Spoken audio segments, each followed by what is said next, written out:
Hi guys, this is Kacy Patey of the Inspired Office. I'm the office organizer of the group. And this week the question is, if you weren't in the business that you are in, what would you be doing? Is there another business you would start? And that's a really good question. It's really hard for me to imagine doing anything other than I'm doing right now because I've been doing it for so long. But there have been other business ideas I've had that I've acted on in the last few years, or not few years, but in the last 10 years. And had either one of those worked out, maybe I wouldn't be doing exactly what I'm doing. Maybe I wouldn't have, niched and found my focus to just do offices. So, man, that it's kind of a broad question. If I wasn't organizing offices for a living, I tell you what my dream job would be, and that's actually I would make terrariums for a living. To be perfectly 110% honest with you, I would do something with plants. It sounds nutty, but I mean you can even see this is my home right now. All of these lined up right there. Those are my plants. They're like my babies. So the crazy plant lady in me comes out again.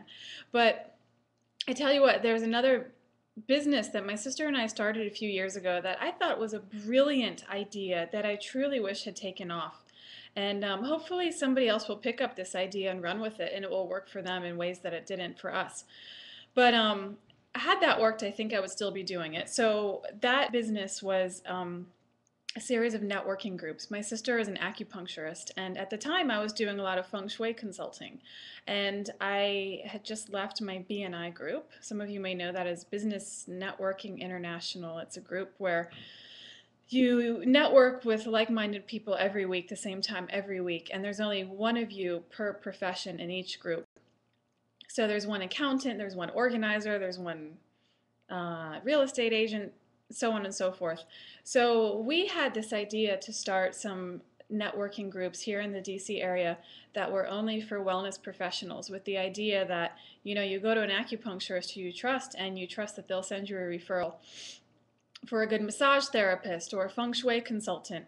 So it really was to connect holistic practitioners in the DC area in a way that BNI connects a broader group of professionals to each other. So we actually got to a point where we had paying members. We had maybe at our peak 35 members in 5 or 6 different groups. Maybe not all of them were active at the same time. But it was sort of like we had created a monster. I mean, it's a passion of mine and my sister's to connect people and help business owners. And we felt like the holistic professionals we knew were so brilliant at what they did, but they weren't the best business people. So we really wanted to connect the great minds and holistic healing. And we did that somewhat successfully. But going back to what I said about creating a monster is we had the interest, but we got to a point where we were growing and growing and growing, and it just became too much. And we realized we didn't really love doing it anymore. And you could say we sort of gave up or got lazy.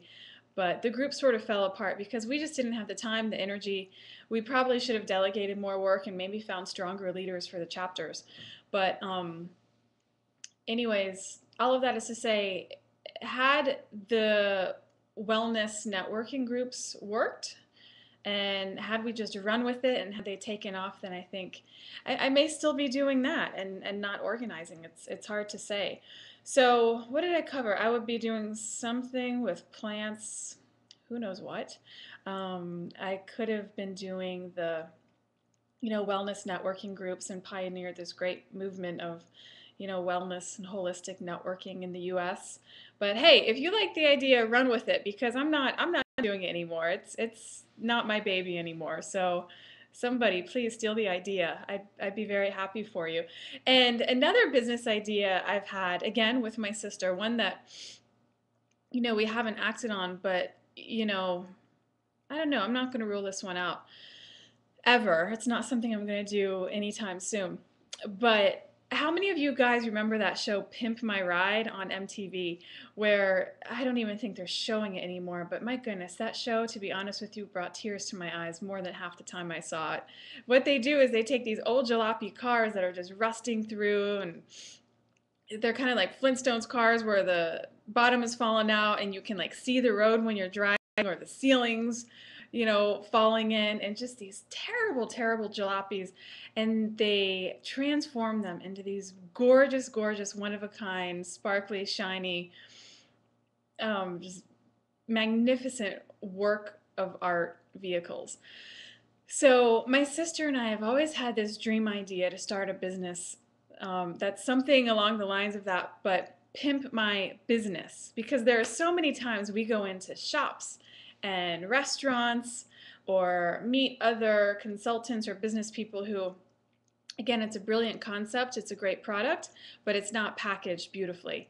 So their business is sort of like the before picture of these Pimp My Ride vehicles, and we want to go in and get businesses hooked up with the right web designer, with the right graphic designer, with the right marketing plan, or go into restaurants and just totally make them over, and in under $5,000 or something, just leave them with the same business but a brand new image. So something along the lines of pimp my business. I think that's such a good idea that part of me hopes somebody's listening to this and takes that idea, but I still kind of want to do it. So to honestly answer the question, if I was not organizing paper for a living, I think I would be out there trying to pimp people's businesses. So I guess all of that is to say, in closing, I would do something with plants, or maybe I would do something again with networking and bringing together business people who I really believe in, and so they can help each other out. Or I would help other business owners and businesses just bring out the sparkle in what they do so that they can reach more people and see their dreams realized in some way.